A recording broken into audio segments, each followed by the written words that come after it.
on the New York City train system. Anybody ever been to New York City? Anybody ever been on the subway? God bless you. You made it out. I'm so proud of you. Can you imagine the subway cars packed with like 90-year-old women on their way to Midtown Manhattan to go to JP Morgan Chase to meet with none other than CEO Jamie Dimon? These ladies they're about to give him the business, y'all. They rolled right up into the lobby. I happened to be with them because I was the associate pastor at that point.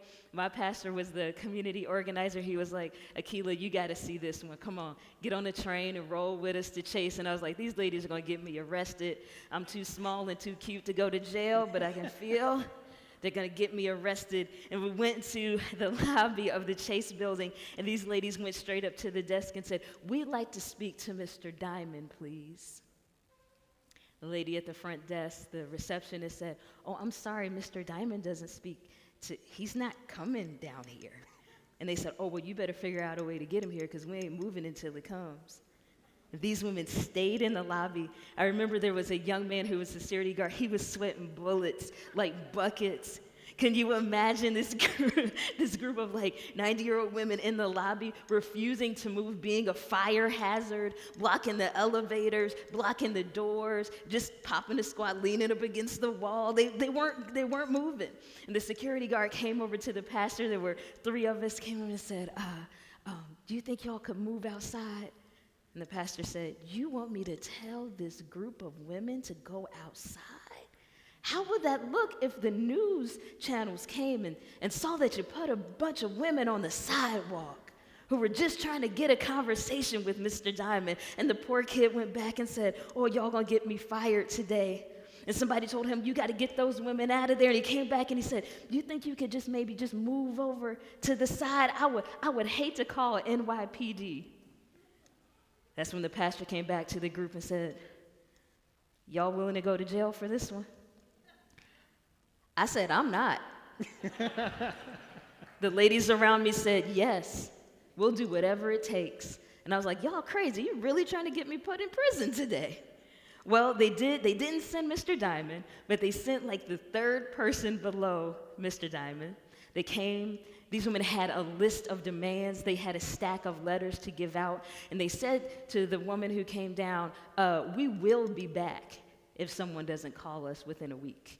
And we'll bring more people, and we will flood y'all out every single week. We are not afraid to go to jail. We're not afraid of your fire hazards. I mean, these women had some fire underneath them. I was the one in the corner going, shh, come on, y'all, let's get back on the train.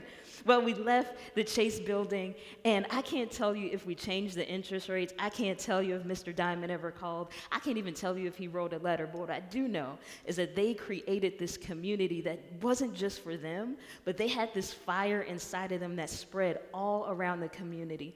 And since that day, somewhere back in 2009, I've watched these women organize. I've watched these women learn how to do one-on-one meetings with people who are not their age. I've watched them as they sat with different faiths, with different ages, to learn and understand their stories and their values so that they can be a voice in the community.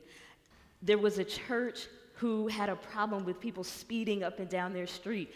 And these women listened so intently to the other people in this congregation, they got a speed bump on that street so that little kids wouldn't get hit. There was an elementary school that was built in the neighborhood. These women were concerned about the elementary school kids. They got a stoplight at the corner so that the kids could travel safely back and forth. My favorite is back in 2021, not so long ago, New York City said, well, we're going to have to end our summer programming for teenagers because COVID and we just don't have the money. These women partnered with Gen Zs and said, where are these kids going to go in the summer? We have to change it. We have to speak up, not for them, but with them. And they taught these Gen Zs how to do one-on-one meetings with their own peers, and they came together and fought the city, Trey.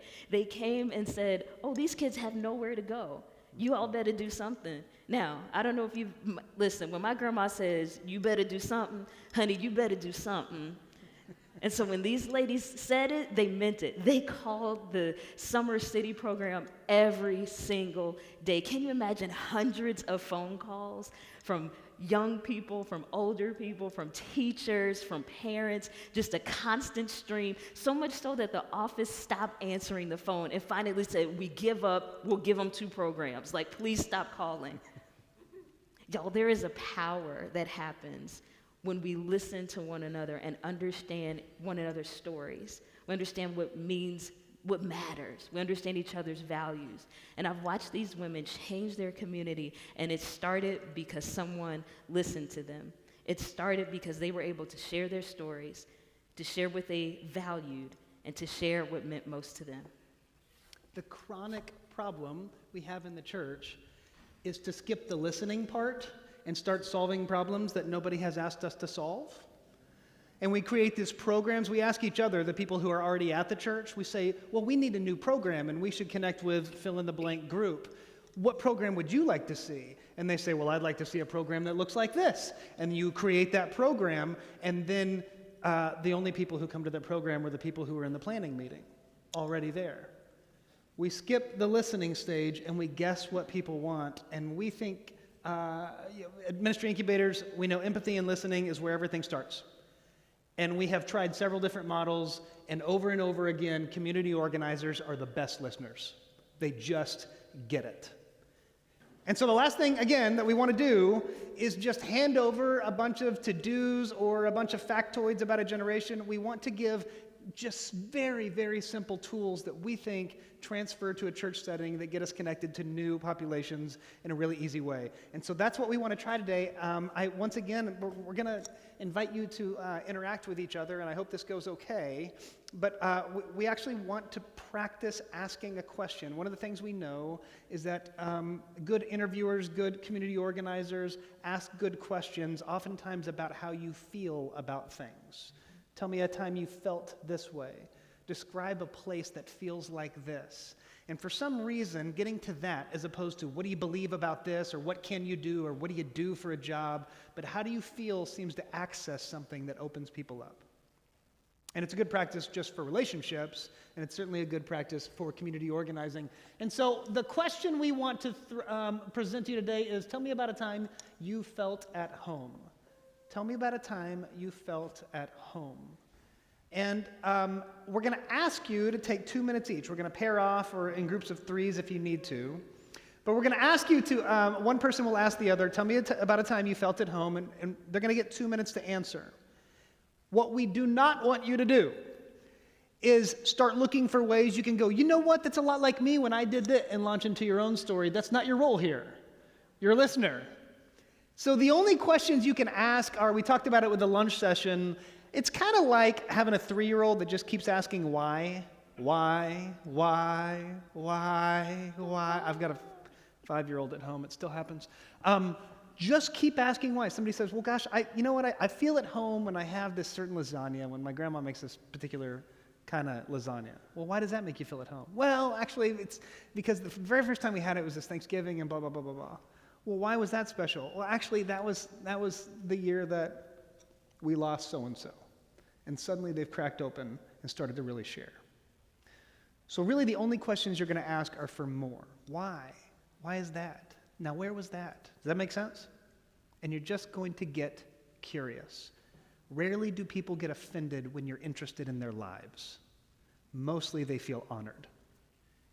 So, we're going to take 2 minutes, and we're going to ask you to pair off and ask this question. After 2 minutes has gone by, we want you to take about 15 seconds and say something like, okay, I heard you say this. Does this sound right? And say it right back to them. After you've done that, Akila and I will let you know when about 2.5 minutes have gone by, and you'll switch. Does that sound okay? And we'll just practice it and see what we learn. Everybody ready? On your mark, get set, go.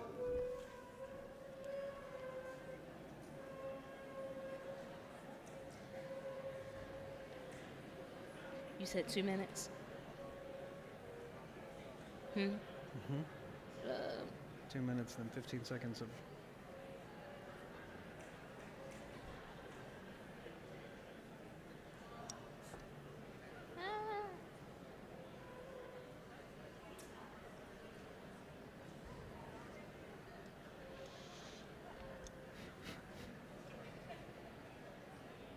Thanks for hooking me up.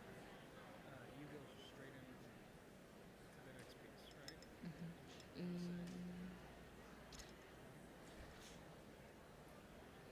Yeah. Yeah. Mm-hmm. You say 4:05, wrap up at 4:05. They're running behind us. Yeah, I didn't hear him. I didn't hear what he said wrap up. He said 4:05. Okay. 45 minutes. Okay. No, we can do that.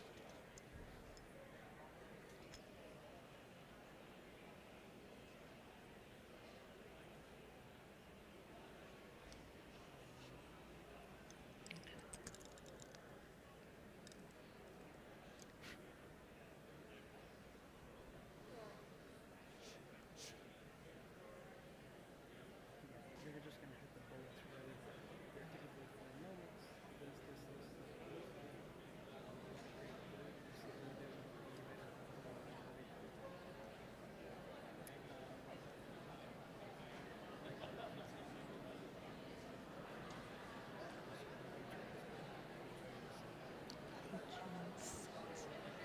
So, so you're going to do that before I do this?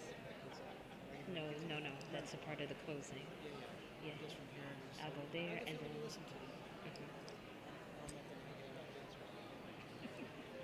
And then I'll wrap that up, and you come in with the who and the Maggie. End with the Maggie. You'll come in with, after I finish this part, you'll do the who, and you'll end with Maggie. Yes. 15 seconds. Oops. That's your 2-minute mark. So go ahead and recap and then switch speakers.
I love to see a good belly laugh. So I love to see people laugh.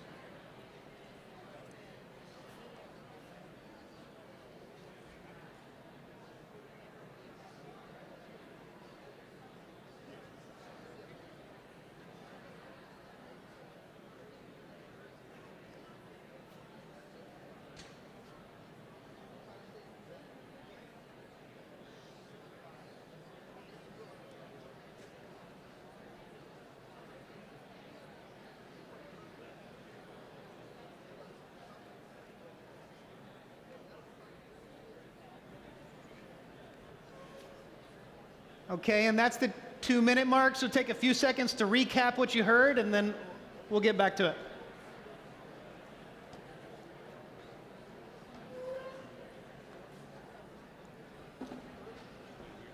I'll do one more thing.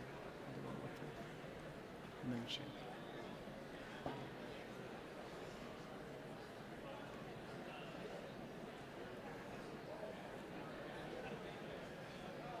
Okay, now as you have recapped, look at the person you've been speaking to and just say a very heartfelt, thank you for sharing. That was very heartfelt. Well It done. was, it was. I very, felt very the love. heartfelt. I really did. All that love just came this way to my heart, Take it in my away. spirit.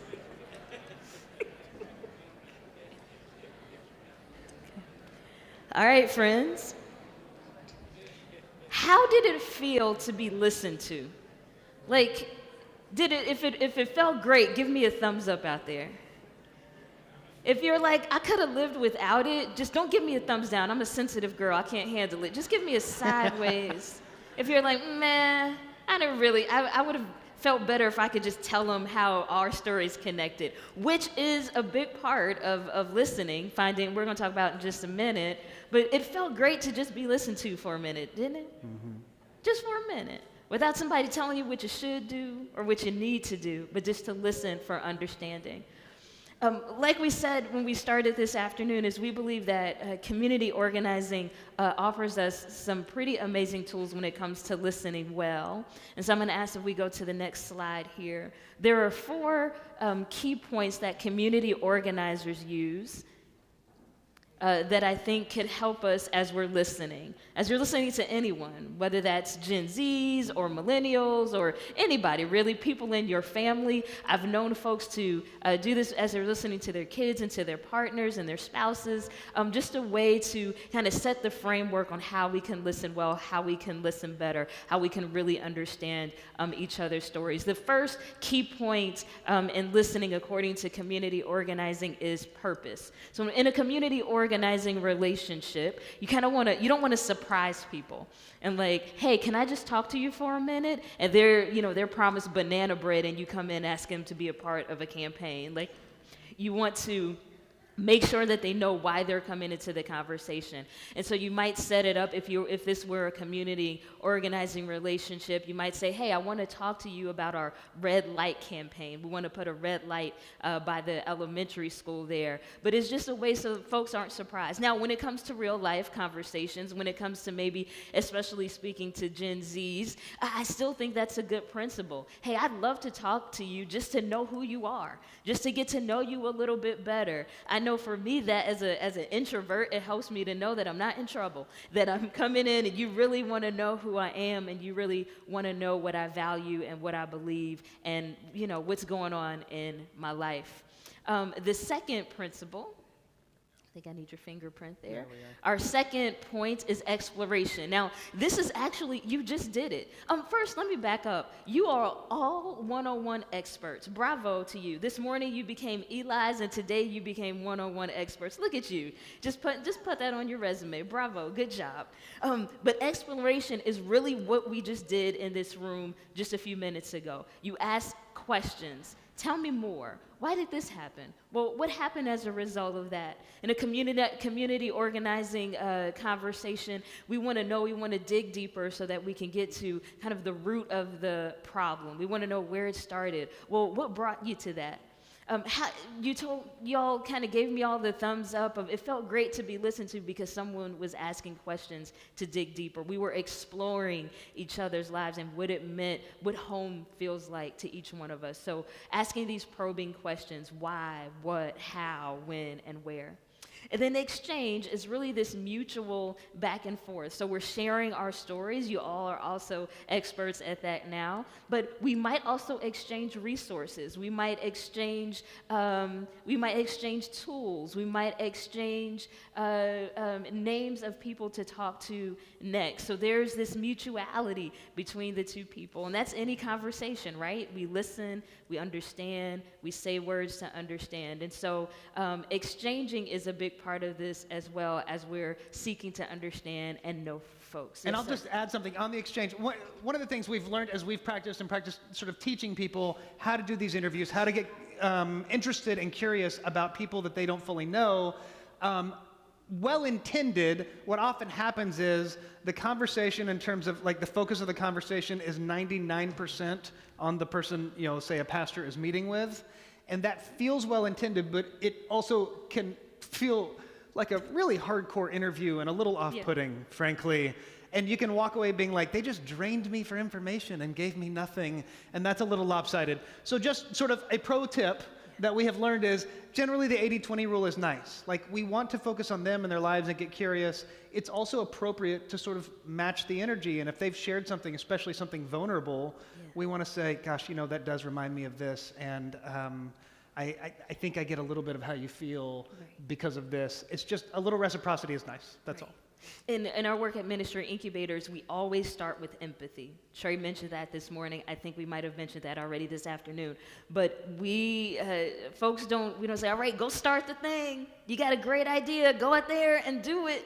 No, we want you to take the time to listen to folks. And it starts with this empathetic ear, to listen, to understand, to say, oh, I get that. I understand. I've been in that same situation, but also with hearts of compassion, compelling us to help, compelling us to walk alongside folks. And so, we just don't jump in and do the thing, but there is an exchange in thought, there's an exchange in story, there's an exchange in values, there's an exchange in tools. And the last part of a community organizing conversation is commitment. So every community organizing conversation ends with, all right, who else can I talk to? And what's going to be your next step in this? I might invite somebody to be a part of a team. I might invite them to the next meeting. I might invite them to send me a list of names of people I should talk to next. But I want to leave that meeting with something that we both can commit to. I might commit to calling and checking up on you.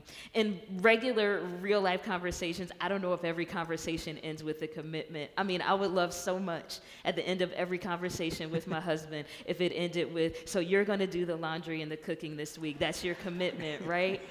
It's a dream world. A girl can dream. It'll never happen.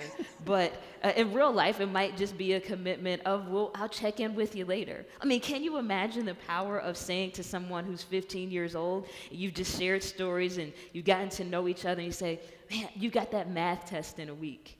You know what, I'm going to check in with you in a week to see how that went. And you actually did it. You could change somebody's life, their outlook, their relationship with you.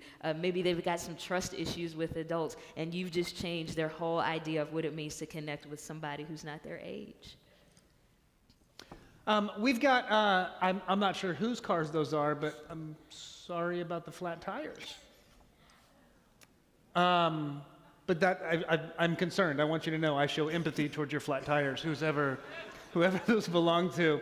On the other hand, I would like to show you some stick figure art.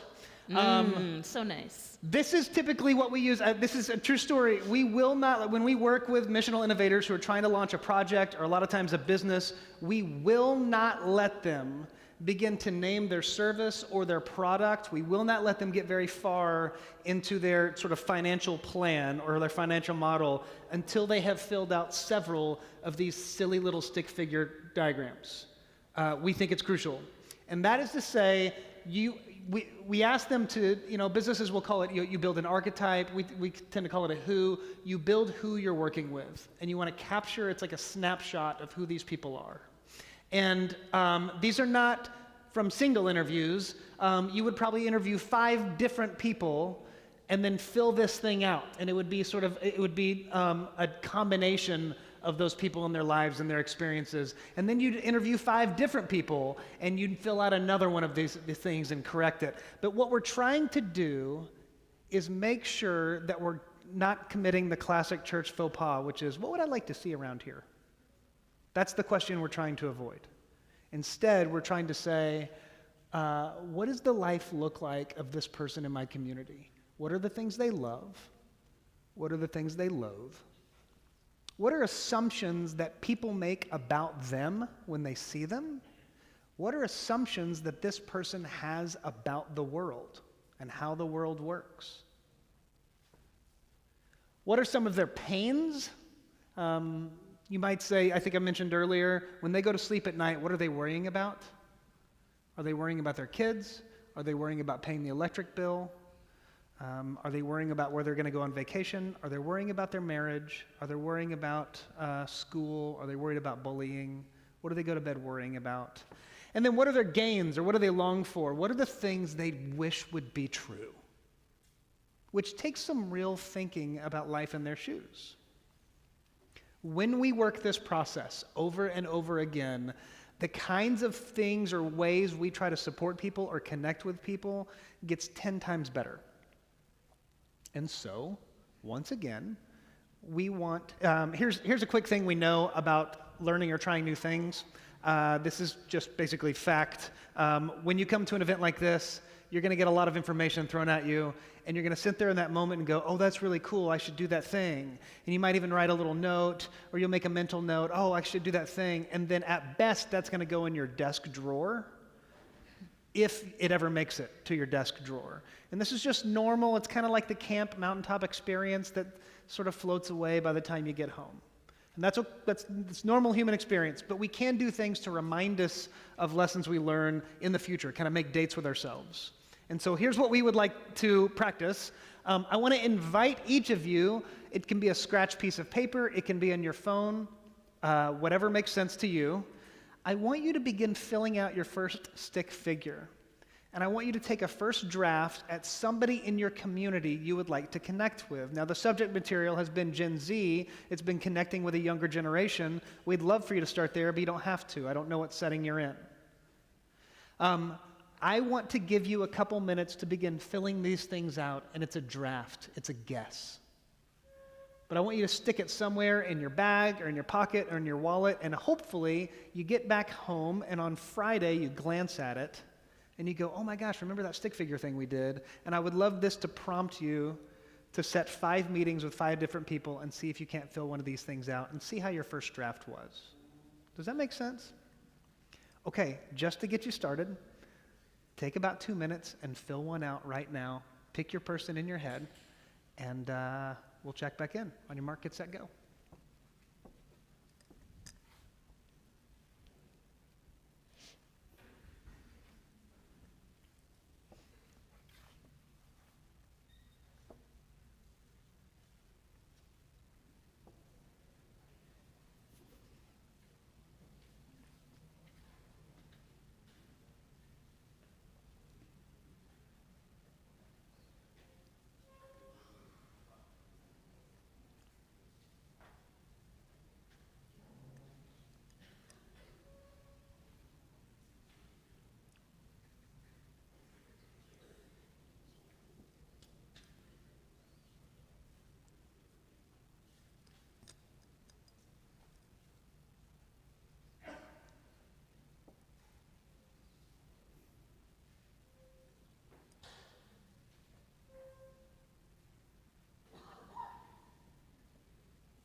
By the way, I've got a bird's eye view of some of your artwork, and some of you are really good. Others, I'd like to see you after class. But some of these, if you want to post it up on the wall in the hallway, you're welcome to do that. Just show off your artwork. That's great. There's this story in Scripture where there's a man who has been lame for years. And Jesus approaches him, and of all the first questions he could have asked, he says, "Do you want to get well?" Which I've always thought was an absurd first question to ask. This man who has had to beg for his living his entire life. Jesus starts with, "Do you want to get well?" And brilliant theologians and scholars will give you all the reasons why it might have made sense in terms of this man's livelihood and all sorts of things. But mostly, I think this story has begun to make sense with me as I have watched community organizers get curious about people and not make any assumptions, but ask them, what do you want? What do you want? What do you dream of? What hurts? So take whatever you drew, stick in your wallet. If it's digital, feel free to email it to yourself. We'd love for this to surprise you in a few days and start a new conversation. Last, we want to tell you about Maggie Barnkitsi. Maggie Barnkitsi is a Burundian woman she's sort of our patron saint at Ministry Incubators. She's been our hero for about 10 years now. Maggie went through the Burundian genocide. And many of you are familiar with the Rwandan genocide. This is very akin to that. It was Hutus and Tutsis. And her best friend was killed in front of her, as a matter of fact. And her best friend's, her best friend's last words were, "Please take care of my children. I prefer to die with my husband." And Maggie took care of her children and then went on to take care of hundreds of more children who were left parentless after the genocide. Now, initially, Maggie and these children were just about surviving. As you would imagine, it was just survive and keep them fed and clothed and sheltered and do whatever you can to keep these children alive. But very quickly, Maggie figured out that that was not a life that anybody deserved, that people deserved to thrive. And so she began inventing ways for these children to thrive. And one of the first things she knew that they needed was a business to generate income so they could live the lives they needed to live and learn the things they wanted to learn so they could just sort of have some sort of ownership over their own lives. And so she began launching machine shops and beauty shops and all sorts of things, and these things took off and they created real money, and there was this entire little economy that began right around her area. They began building buildings. They eventually built a swimming pool, which is the last thing that you think you would build in that area where things get shelled on a regular basis and attacked on a regular basis. But Maggie said, "I am a Christian, and I will build a swimming pool over the killing fields so that my kids can learn to swim in the joys of the baptism that my God teaches me about." So she's a pretty creative person. Well, the phrase, if you hang around Maggie long enough, the phrase you'll hear her say is, love makes us inventors. Love makes us inventors. Love makes us inventors. And so she decided that she wanted to, she finally kept telling people, "I don't want any more clothes. Quit donating your clothes. We can figure out clothes. We can dream, and we want more than your clothes. I want a movie theater." Everybody was like, "I'm not sure movie theater is like on the top of Maslow's hierarchy of needs." And she was like, "I want a movie theater. I'm done with your clothing donations." And so they eventually built a movie theater. And so for hundreds of miles, it was the only place where there was a movie theater in Burundi. And so people started traveling to see movies. Well, several of the kind of local militia soldiers who worked for local warlords wanted to come see a movie, and Maggie said, "You may not bring your guns into our movie theater." And they said, "We're not allowed to put down our guns." And she said, "I'm sorry, you can't come in, but if you put down your guns, you can watch a movie." And so they went back and they told their boss, the warlord, and it made him angry, and he felt like she was undermining his power, and so he sent an assassin. And the assassin came with his gun to kill Maggie. And he got there. And Maggie said, "You don't want to kill me." And he said, "I don't?" And she said, "No. You want a job and a life, and I can give you that." And he said, "I do." And he put down his gun, and from last I've heard, he is still her personal driver who takes Maggie all over town as she works with these organizations. Love makes us inventors. Love forces us to build theaters when everybody else is trying to offer clothing. Love forces us to build swimming pools when all we're wanting to do is give them pizza. So friends, all we're talking about is a simple little interview. But we think when we practice this listening one-on-one, we fall in love with these people, and it makes us inventors. And I think our churches can be the launch pads for things that will blow your minds. So thank you for letting us spend one more session with you, and we will see you in the morning.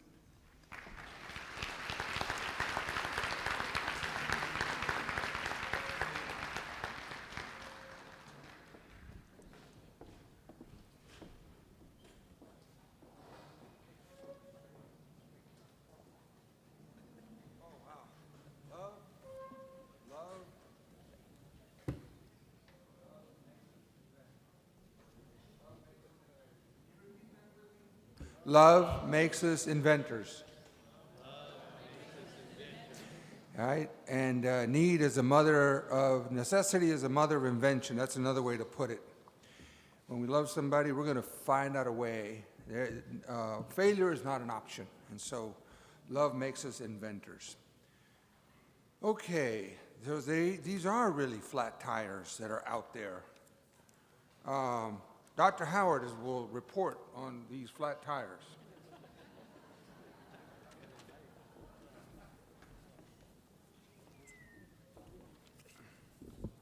If you're driving the Tahoe with the license number LPL 7449 or the Honda CX5 license number MY93341, you have flat tires.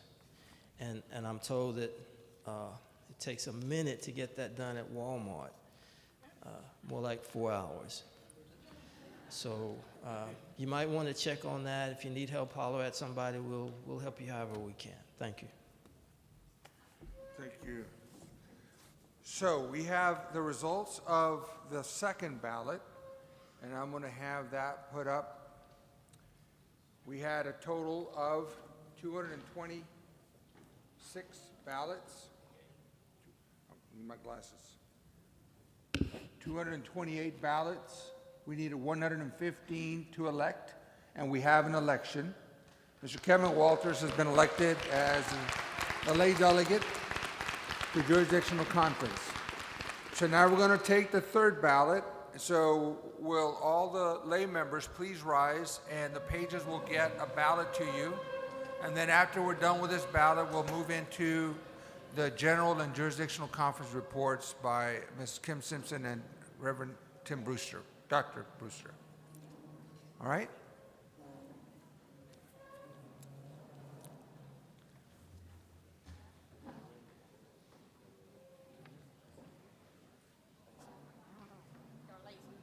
Just don't give me stuff.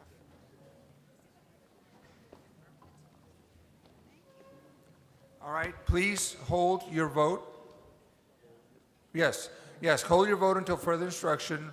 Until I open the ballot, I want to give you some instructions so that so that all of your votes can count. Just make sure of that.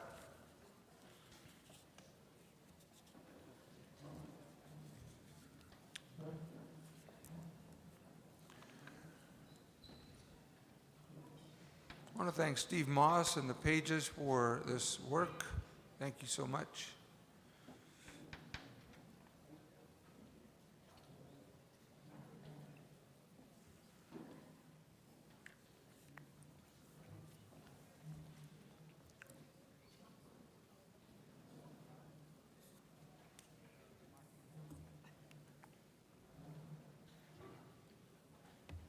When you get your ballot, please seat, and then that way we can see who's left.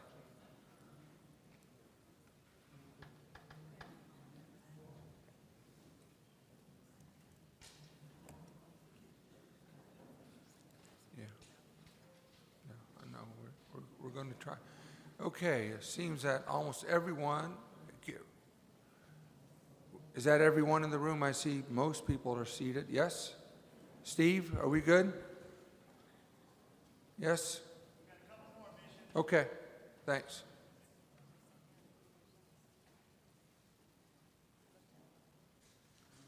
Okay, we're good.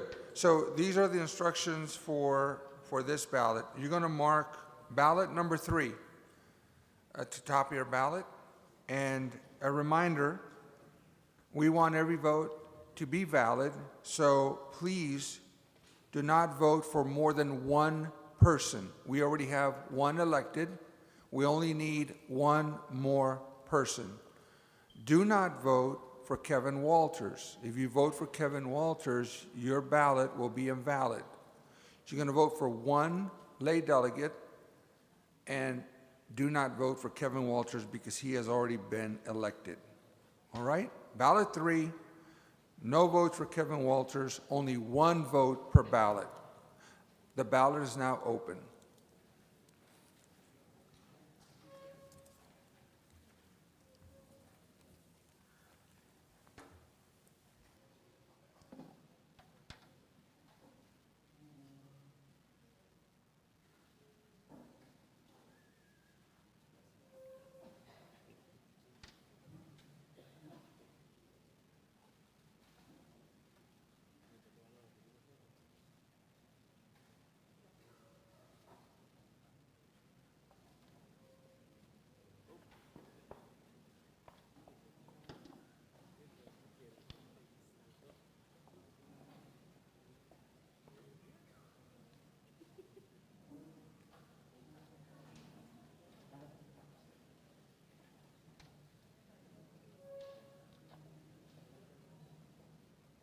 All right, the ballot is closed. Please send your ballots to the aisle, and a page will pick them up.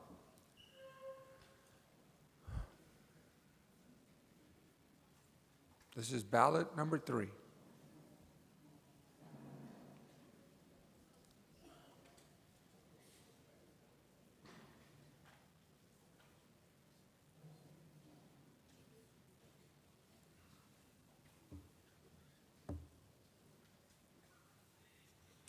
I want to ask that at this time, Mrs. Carla Cardosa, Reverend Trey Oakley, Reverend Deanna Stickley Minor, Mrs. Jehi Pak, and Bishop Mike McKee, if you're in, would you please come up to the front stage so that you can be ready to offer your report when your time comes. Oh, there they are. Okay, well, great. Thank you very much. There's one? Okay, Jeannie. All right. Steve, are we good? Okay, all right. Thank you so much. All right, Chair recognizes Kim Simpson and Dr. Tim Brewster.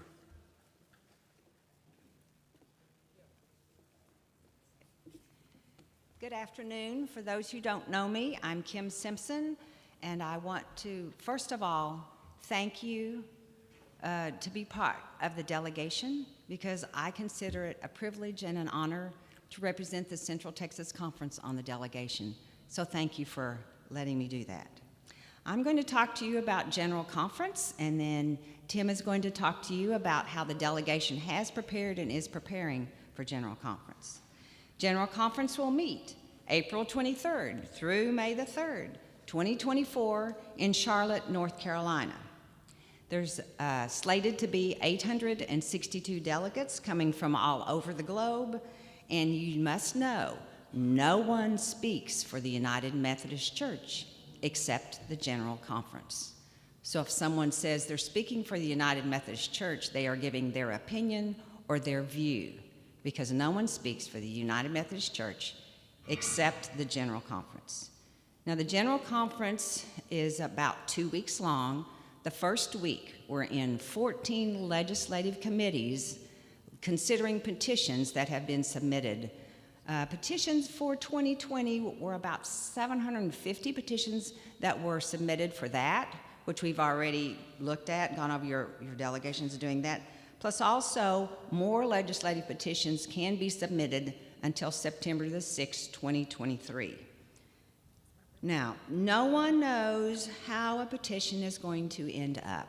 It goes to a legislative committee, they consider it, they can amend it. Then it comes the second week of General Conference to the General Conference plenary. They look at those petitions, they can amend them again and vote on them. And people have asked me, how is this petition going to end up? And I said, well, it goes in looking like a lion and comes out looking like an elephant. Nobody knows until you get there what's going to happen. But do know, nothing in the Book of Discipline has changed. And until we get to General Conference and votes are taken, nothing can change. But you must know, if there is a constitutional amendment required, if the General Conference votes to allow constitutional amendment, each one of those amendments has to go back to every annual conference and central conference, which is what the conferences outside the United States are called. It has to go back to all of them to be voted on and approved, and that can take up to 18 months. So whatever happens at General Conference is not going to be a fast change or reaction. It's going to take time. Even if petitions are passed, they don't go into effect until January of the next year. What kind of major issues are coming before General Conference? Well, of course, you all know there will be petitions defining the language around marriage, petitions about what are chargeable offenses for clergy which relate to same-sex marriage, petitions on ordination of LGBTQ plus people, those kinds of petitions. And there's a big legislation, a group of petitions coming together on regionalization of the United Methodist Church, which is in the U.S.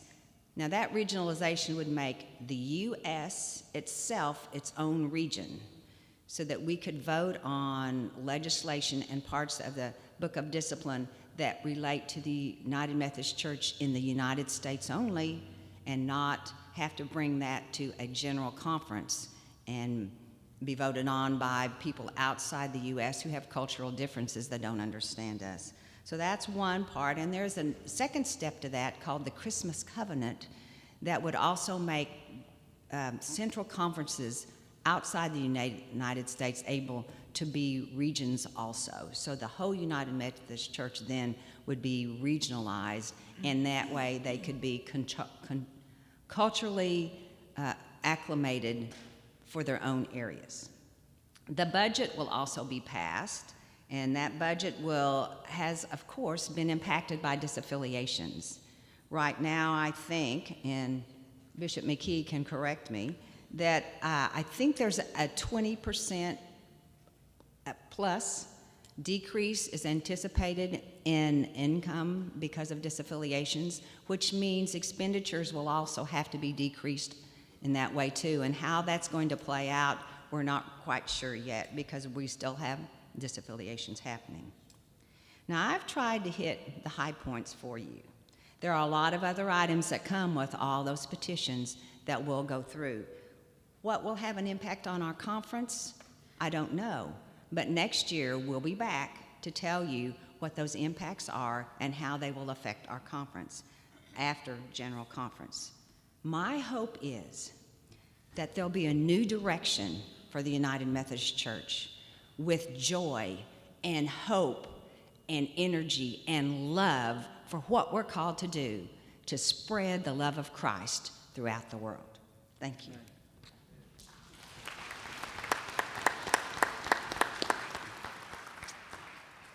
Thank you, Kim. And Kim, I don't think you mentioned that you chair the Commission on General Conference.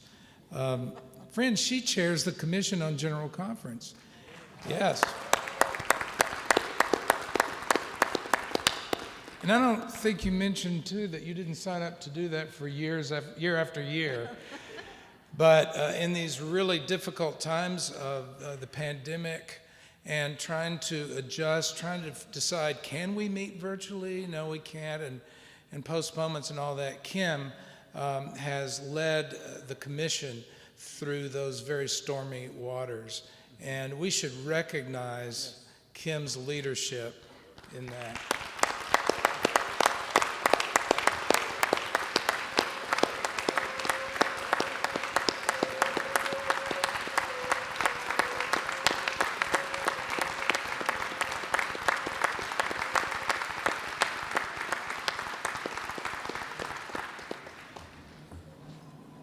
I tell Kim she chairs everything she's on. And she, at the same time, has been a wonderful and continues to be a wonderful chair of our delegation. The delegation of the Central Texas Annual Conference was elected way back in 2019. And the idea was we would serve at the 2020 General Conference, and then we would be reporting to you at the Annual Conference of 2020 how it went. And instead, we have reported every year that we're going to have a General Conference. And meantime, I want you to know that your delegation has been working hard. We have gone through all the legislation. Each delegation member is either assigned to, and by the way, every member of the delegation, General Conference delegates, jurisdictional conference delegates, and reserves, all are members of the delegation and all work on the legislation. All work on networking with other United Methodists throughout the connection who are serving on the same legislative committees, and work on helping the whole delegation to understand the legislation that we will be acting on at General Conference. And we've done that. And we will do that as more legislation comes in after September 6th, when all that is processed, and then we have copies of that legislation. I did this last year, and I want to do it again. I want to recognize Beth Evers and Jason Valindi particularly for their leadership in our delegation and the work that they've done to help us be organized and to move through our work in an efficient way. And so I really want them to stand and let you recognize them.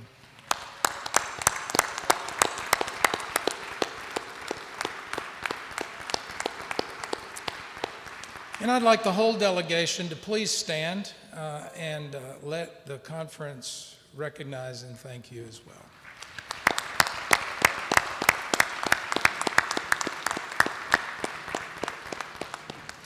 And friends, we ask for your prayers as we move forward in the rest of our work and as we go to General Conference next year and then jurisdictional conference following that in July.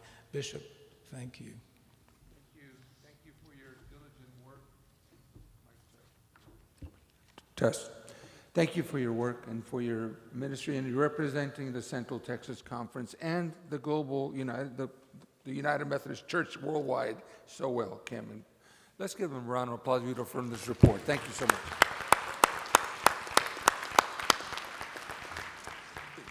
Chair recognizes Mrs. Carla Cardosa, Lydia Patterson. Yes. Thank you, Bishop. Good afternoon. Buenas tardes a todos. My name is Carla Cardosa, and I'm the new president, well, not so new, I've been there for a year already, of an amazing little school ministry in the Mexico-U.S. border, Lydia Patterson Institute. I want to first start by thanking you for inviting us here today, but also the team at Lydia Patterson is humbled to share the progress made possible in part by the Central Texas Conference. I will also like to extend my heartfelt gratitude to all of you and Bishop Science for believing in our ministry so deeply. Thank you. In the spring of 2022, God's calling guided me to LPI. What an adventure it has been. But more, what an honor and privilege to be representing the students in a binational region, which is my home. God called me into this ministry and believed it was given to me as a purpose. I was gonna take a year off to finish my doctorate degree, and a month later, I was already being interviewed for the position. My husband laughed because he said a year passed really fast. For 110 years, LPI has been an institution where international students who are underprivileged and disadvantaged thrive at learning English as a second language, and 100% complete secondary school. And this is a very good thing because in Mexico, only 50% of people, students, kids, are lucky enough to attend secondary school, and only 30% finish secondary school. I too am an ESL learner, and I am a true testament of what can be done I just finished my doctorate in May, so it can be done.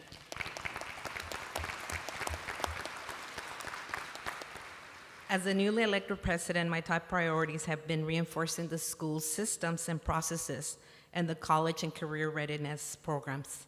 In the fall of 2022, 121 seniors and juniors participated in college essay writing workshops. We had not done that before.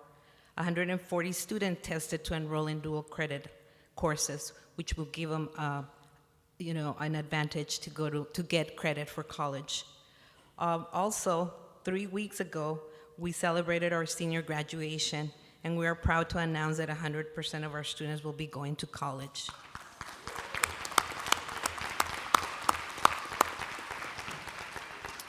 Our top senior was the recipient of the University of Texas at El Paso Presidential Award. But more, we are so incredibly proud to announce that we will have 6 students go to students who graduated go to Methodist universities in scholarships. 4 of them will be coming here to Texas.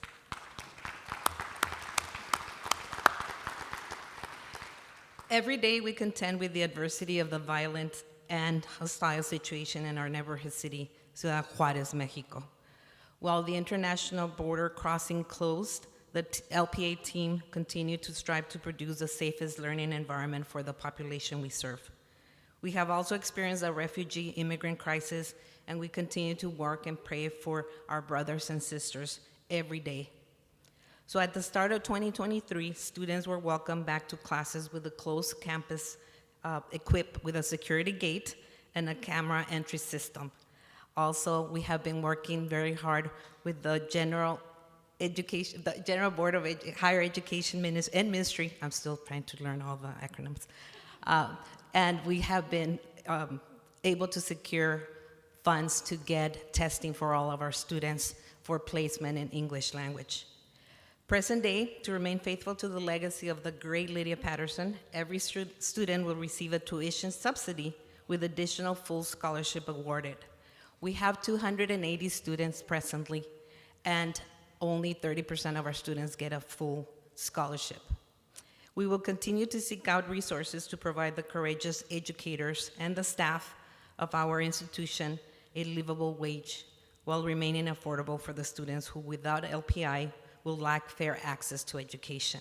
We have 27 staff members and teachers in our staff, and we want to make sure to provide the best since they've given us a lot. Partnerships take many forms, from giving through our advanced number, which is 51523, to bring out mission groups, and we welcome all of you to bring your groups to our school and understand the challenges the students of the borderland face, to creating opportunities for your network circles to provide meaningful opportunities from abroad. My commitment to all of you, our supporters, is to live true to the mission and to offer transparency every step of the way. Education unites us, and education really is the key. And as we continue this journey, we humbly ask for your continued partnership and support to improve the lives of the leaders of tomorrow, our students. Thank you so much, and God bless all of you. Thank you, Dr. Cardoza. If you would affirm this report, I'm going to invite you to help me here. Say, Gloria a Dios, glory to God. Ready? If you would affirm the report, say, Gloria a Dios. Gloria a Dios. Thank you. All right. Reverend Trey Oakley, Methodist Children's Home. Thank you, Bishop. Appreciate your continued leadership and advocacy for the children, youth, and families of the great state of Texas. And I want to say a special thank you to this annual conference. Year after year, we know we can count on you. Though things change around us and are out of our control, we know that because of the friends that we have, the congregations that are represented here, you help me in the role of president of Methodist Children's Home do more than just talk about God's amazing, life-changing love. You make that a reality. 24 years ago, when I started at Methodist Children's Home, my friend and mentor, Reverend Travis Franklin, during an interview process said, if you come to work here, very few, if any, kids are going to ask you who John Wesley is. He said their questions will be a lot more like, if God loves me so much, why has my life turned out like this? If your God loves me so much, how come the people that were supposed to take care of me weren't there? And if your God loves me so much, how come the people that were in my life that were supposed to take care of me found a way to do the opposite? He was right. And he taught me a very valuable lesson. The power that sometimes as Christ followers, our answer simply is, I don't know, but I'm here. You do that on the daily in the ministries that you represent, and you empower and equip the ministry of Methodist Children's Home to do the same. This past week, we celebrated 17 graduates from our University of Texas Charter School. Some of those were the first in their families to ever graduate high school. And right before our celebration event, one of our young ladies was standing there, was visibly shaken. And me, in the area, I decided to give a word of advice. You know how we do as adults sometimes. We think that all they're waiting for is just our words and it's going to fix everything. But in that moment, I said, there's nothing to worry about. All you got to do is walk down and get your diploma. She said, I'm scared. I said, don't worry about it. She said, no, Mr. Trey, I'm scared about what happens next. What happens after I graduate? Because of the support that you provide and those who have gone before us, who were faithful in their giving and in their prayers, I was able to look at that young lady and say, we're with you for the long haul. You see, because of the program at Methodist Children's Home, our independent living program, we don't expect young people to have it all figured out by the time they're 18. I didn't. We can journey with them through the ups and downs, and whether they go to trade school or to university or go right to work, they know that they will always have a friend in the Methodist Children's Home that you make possible. Central Texas Conference, we need each other now more than ever. We need your support, but I want you to know that you have the support of a ministry that day in, day out focuses itself on being there in the I don't know moments for children, youth, and families. And in those I don't know moments and situations, our connection can be something that doesn't look for quick fixes, but is there for the journey as God moves them forward. We need each other now more than ever. I asked the members of this place here, how many of you know an individual who is a grandparent, a great-grandparent, or another family member that has had to become the primary caregiver for a child? Raise your hand. We need each other now more than ever. We have resources. We have the ability to stand with you in your congregations, to stand with those families, to let them know they are not alone and that great things are ahead for them. Bishop, I'm proud to say that more than 10,000 children, youth, and families have their life impacted because of the leadership that you provide and the response from congregations like those that are represented here today. But I want to tell you that we could serve 10,000 more tomorrow and wouldn't scratch the surface of those who need us. Kingdom workers, co-laborers in Christ, this is our call. We need each other, and our communities need us now more than ever. Let us make sure that the words of Ephesians 3:20, of a God who promises us that even in our great imagination, our great dreams, we haven't even scratched the surface of what God wants to do in and through us as his kingdom workers. And when it happens at Methodist Children's Home and in your congregations and communities, we will step back and give glory where it is placed, and that is for God Almighty. And when it happens, children, youth, and families' lives will be better, never because we're smart enough or because we have the answers, but because we have submitted ourselves and follow a God who does. I give God glory in advance for what you will do and how we will continue to work together. Amen. Trey, if you would affirm Reverend Oakley's report, say, be strong. Take heart. Hope in the Lord. Amen. Thank you. Reverend Diana Stickley, is she here? Yes. General Board of Global Ministries. Thank Thank you, Bishop Sines. Central Texas, it is great to be with you. I am the Reverend D. Stickley Minor, and I have the honor of serving as the Executive Director for Mission Engagement for your General Board of Global Ministries.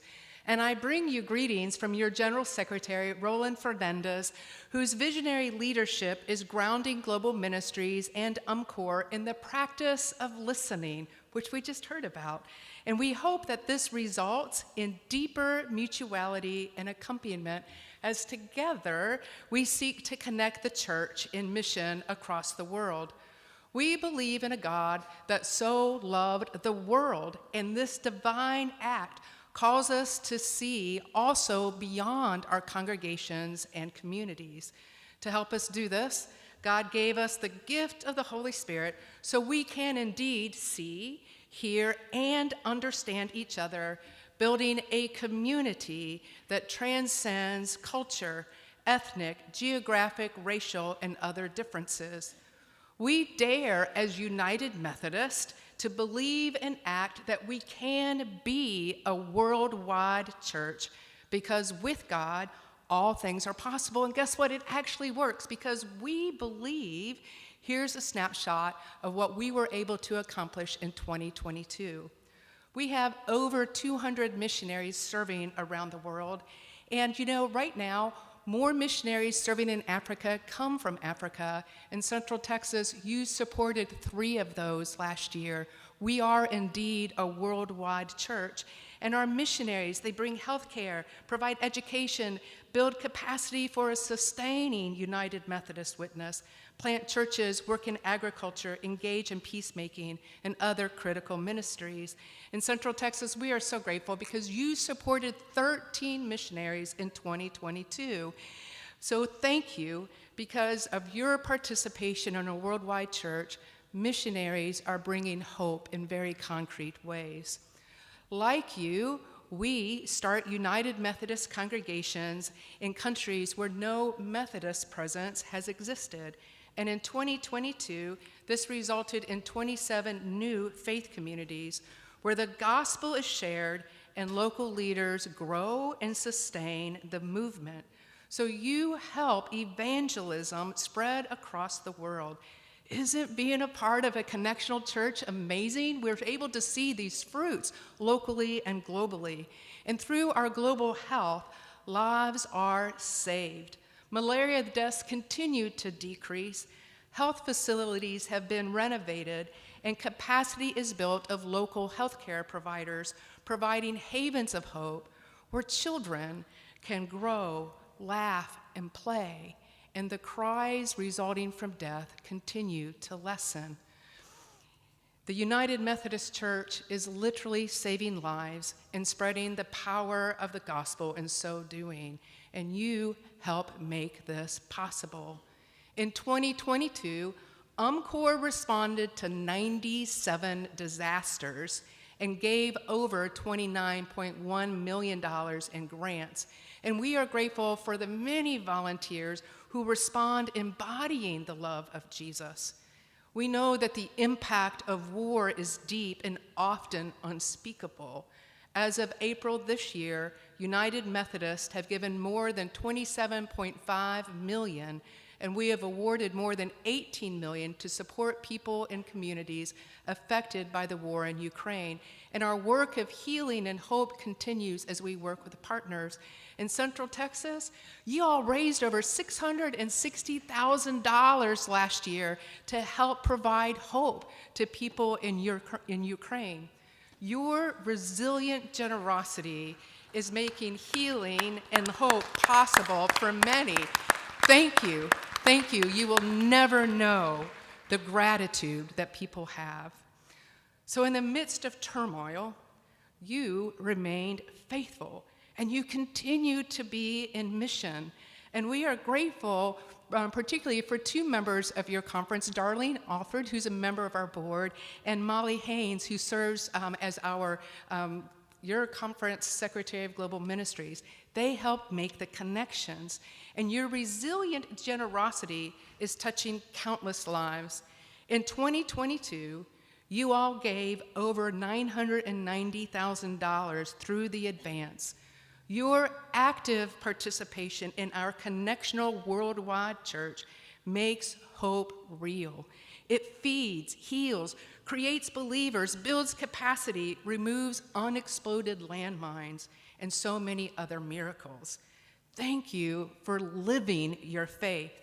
As we go forward into the future, we are committed to listening to partners like Central Texas. This fall, we will hold a consultation with key U.S. leaders, and Bishop Saines, we're excited that I believe you and other leaders from Central Texas will be present. We're excited because we believe that when we listen to each other, we discover creative ways to connect the church with our communities and neighbors, both locally and globally. We serve a God who loves the world, and together we will continue to be faithful in that charge and vision. Bishop Saines, Darlene, and members of the Central Texas Conference, we celebrate your commitment to extending the healing and redemptive and hope-filled love of Jesus in all the ways that you do. We also celebrate and are grateful for your resilient generosity. Thank you for seeing the world as your parish and its citizens as your neighbors. You make the connectional identity of the United Methodist Church real. Bishop Saines, please accept this certificate as a token of our gratitude for the generosity you've given, and know that we continue to hold you all in prayer as you embody the love of Jesus, and look forward to our continued partnership. Thank you so much. Thank you. You receive the report, say, be strong, take heart, hope in the Lord. Thank you, Bishop.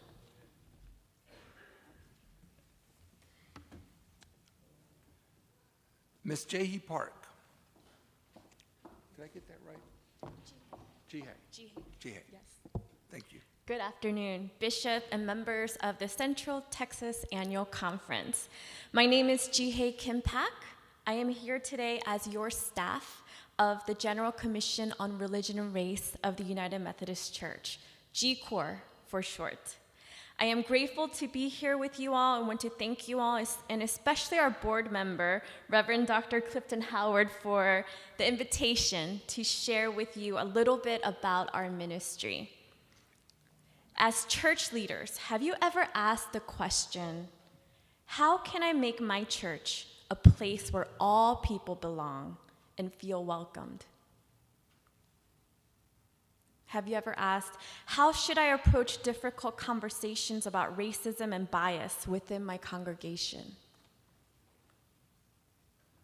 What is our responsibility as Christians to undo racism in ourselves and our communities? Or have you asked, how can we prepare our children to grow into adults who love and celebrate the true diversity of God's creation? 55 years ago, GCOR was created to hold the newly formed United Methodist Church accountable in its commitment to reject the sin of racism in every aspect of the life of the church. And for decades, GCOR supported this work with clergy and congregations through education and consultation, responding to calls to help from across the denomination. As we came into the 21st century, our mission and ministry grew to respond to our changing world. While we continue to challenge and support the United Methodist Church in its work to dismantle racial discrimination, we have been called to do more. While racism remains our primary focus, our perspective and partnerships reflect a broader context, which includes poverty, nationalism, tribal conflicts, gender discrimination, homophobia, ableism, and generational bias, because we know all forms of oppression are connected and they cannot be dismantled in isolation. At G-Corps, we are always looking at what church leaders like you and the local church need in order to take the next step towards racial justice. In 2019, we launched a new website entirely dedicated to practical and easy to access resources such as videos, study guides, online courses, worship materials, Bible studies, and more to help you and your faith community through the critical work of creating a just and equitable kingdom of God. And I want to highlight 2 new resources and events we have coming up and invite you to join us. First is in honor of Juneteenth, which is a federal holiday commemorating the emancipation of enslaved African Americans. We invite you and your church to join us in our Racial Justice Prayer and Action Challenge. This is a 6-week challenge centered around the spiritual practice of prayer. Beginning on Juneteenth, which is, I think, 2 Mondays from today, we challenge in your church to join us by doing the following. Pray with us each day. We will post daily prayers on social media for 6 weeks, and these prayers are written by our United Methodist siblings from all around the world and translated into 6 different languages: English, Spanish, Korean, Tagalog, French, and Tongan. Number 2, take action. Each week, we will suggest anti-racist actions that you can do individually or as a group. Number 3, incorporate the liturgy into worship. We also offer liturgies for each Sunday during the challenge. And number 4, host a community prayer service for racial justice. Use the litanies, scriptures, and prayers. Invite other faith communities to participate with you. You can sign up and learn more at gcorr.org, gcorr.org, and then click on resources at the top. And the second resource and event I want to share with you is that we know that there's a growing number of clergy who are sent to serve in cross-racial, cross-cultural, and multicultural ministry settings. We call this CRCC ministry. And the work of this ministry requires one to juggle a variety of mindsets, heart sets, and skill sets. This work requires one to root one's identity in a spirit of openness and humility as one journeys with others across differences. And I know that some of you find yourselves in this kind of ministry. This can be complex, it's hard, it's nuanced work that oftentimes necessitates additional care and support. At G-Corps, we are committed to develop a variety of different resources to empower, prepare, and equip CRCC ministry leaders across diverse ministry contexts to do their best work. So this November, we are offering a virtual and in-person conference, a hybrid conference, that meets the needs of clergy serving in cross-racial and cross-cultural ministry in life-giving and sustaining ways. This is called Facing the Future. Our theme this year is B3, Being, Belonging, and Becoming. And we'll bring to life an encouraging environment of affirmation and support while offering engaging multicultural worship and practical workshops to further equip pastors in their ministry journeys. So if you are serving in a CRCC ministry, we invite you to join us at Facing the Future 2023.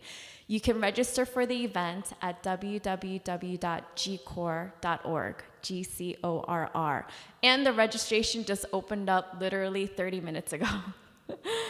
So whether you attend a G-Corps event, subscribe to our newsletter, follow us on social media, or take advantage of our online courses and resources from our website, G-Corps has something for everyone who is committed to racial justice work. We are here to serve you and walk alongside you in this vital work of creating a more just and equitable kingdom of God. And we look forward to partnering with you. Thank you. Ms. Thank you, Pak, Bishop. thank you. Thank you. Be strong. Take heart. Hope in the Lord.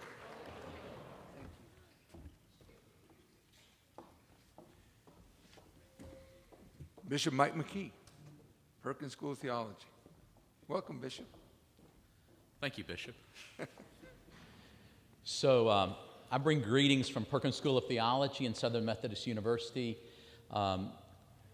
And I noticed somebody mentioned my name related to General Counsel and Finance Administration. I won't talk about that. I need a holiday from that, so if I can just talk about Perkins. Thank you.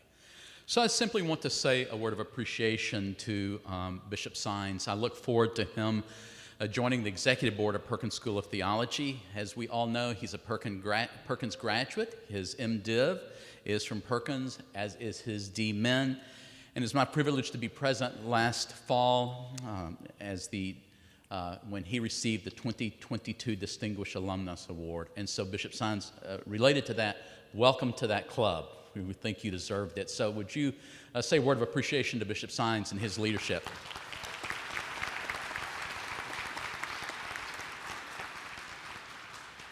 So I briefly want to talk about Perkins. As many of you know, I am serving as the interim dean at Perkins School of Theology because I find it difficult to retire, evidently.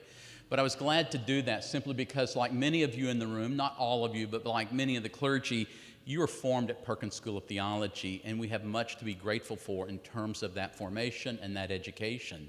There are times, I have to say, that when it was announced that I would become the interim dean, I received more phone calls than you can imagine.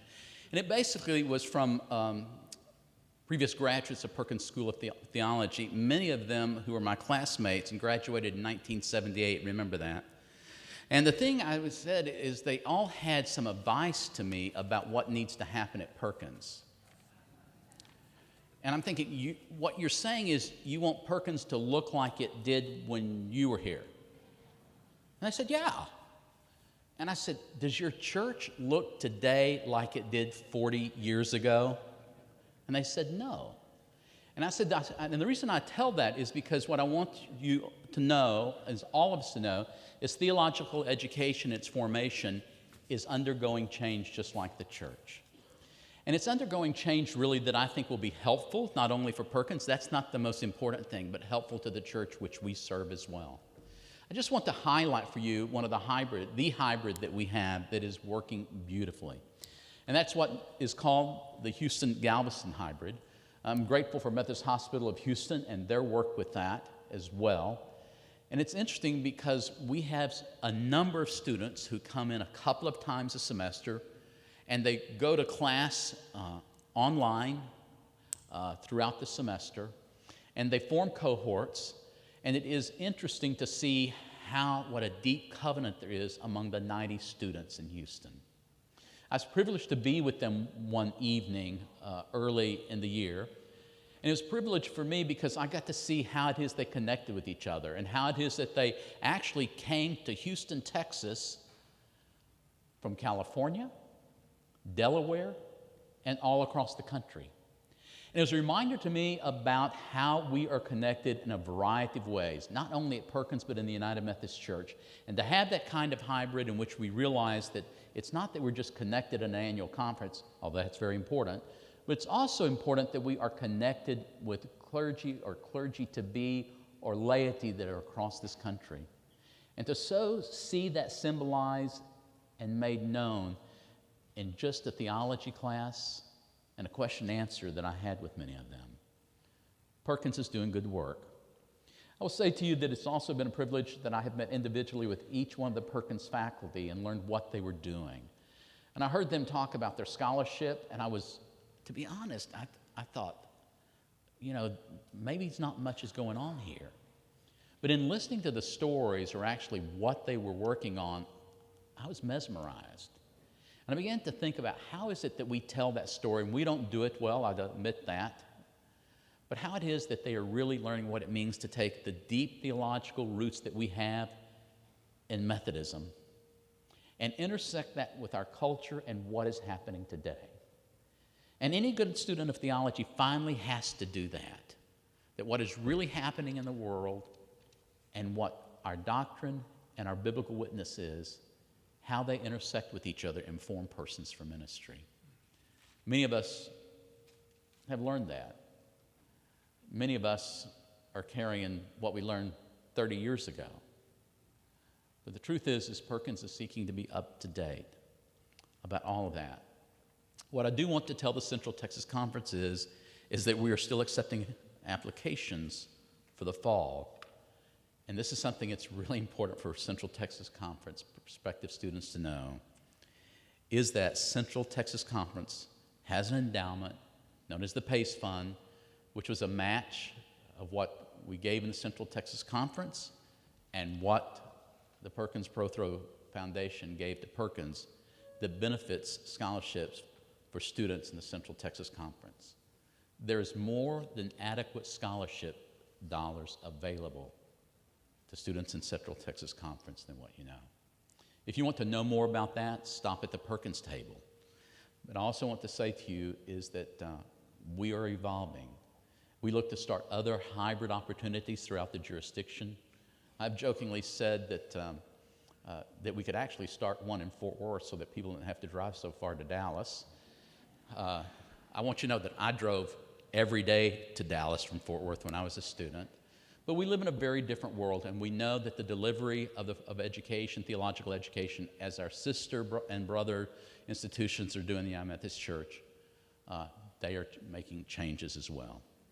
There's one thing of which I'm very deeply proud of at Perkins School of Theology. Actually, there are many, but this one is specific. Of all the colleges and schools at Southern Methodist University, by far, Perkins School of Theology is the most diverse ethnically and racially than any other colleges and schools at Southern Methodist University. It is a diverse place. It is a committed school. And I really delight in being able to sort of briefly talk to you about it. Again, talk to the folks who are from Perkins that are out at the table. Thank you for your continued support of theological education in the United Methodist Church. And at this time in the life of our church, that is something that's deeply needed. God bless you. It's good to see you, my home conference again this day. Thank you very much. Be strong, take heart, hope in the Lord.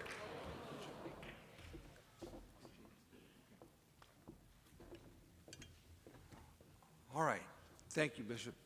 So we have a report from ballot number 3. There were 227 ballots cast. 2 ballots were invalid. Needed to elect was 114. We have an election. Pam Finney received 116 votes. And so we have Kevin Walters and Pam Finney, who are your lay delegates to the General and Jurisdictional Conference. Would you give them a hand?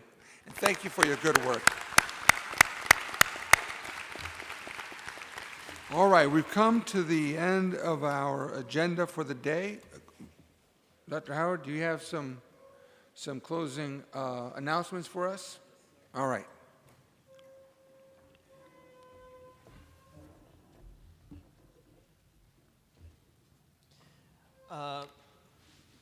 Bishop, we want to recognize one of our clergy members who today is celebrating the 60th anniversary of his ordination.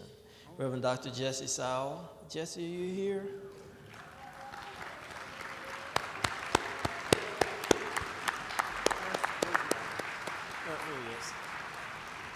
Jesse, stand up. You sat down too quickly. We didn't see where you were. Sorry.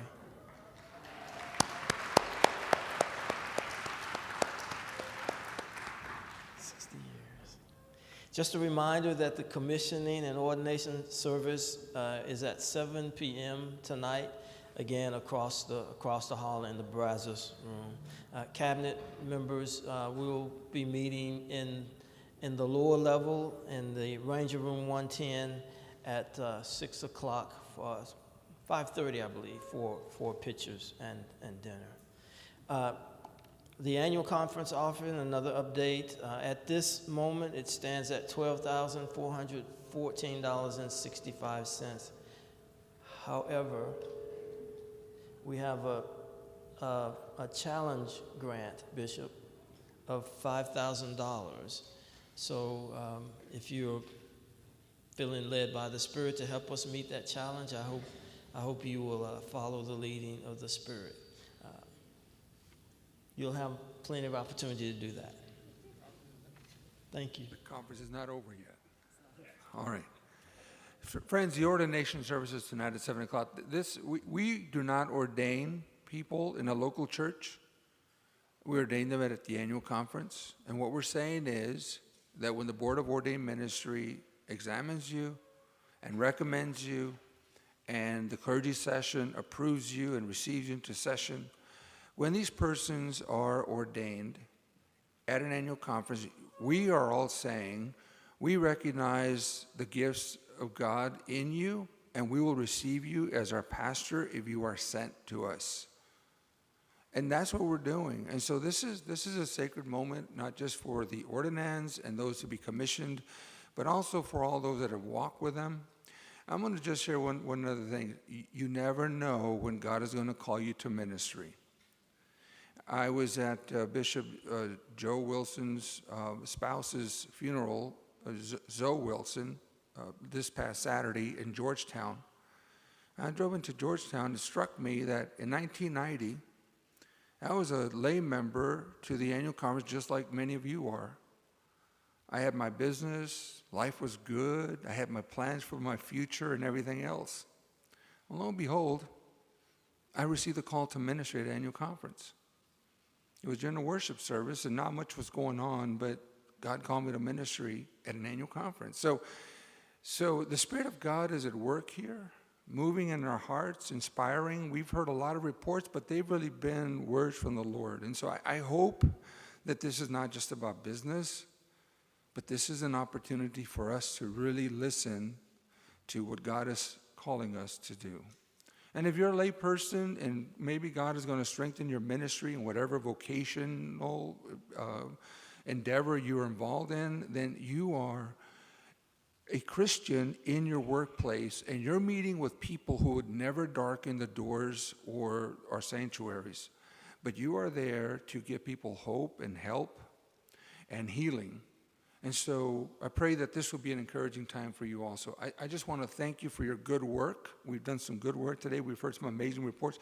If you notice, we had some general agencies speak to us today because we're going to strengthen our connection. We do not have to reinvent the wheel. We have resources that we have too many to really take advantage of. But whatever you need, the general agencies and our annual conference seeks to equip you for the mission of making disciples of Jesus Christ for the transformation of the world. You are not alone. I hope you're feeling the strength of the connection, the strength of each other, and the strength of our hope in the Lord. So this session is now recessed. We will convene when we're able to at 7 o'clock this evening. God bless you. Thanks for a good day. We start tomorrow at 8:30.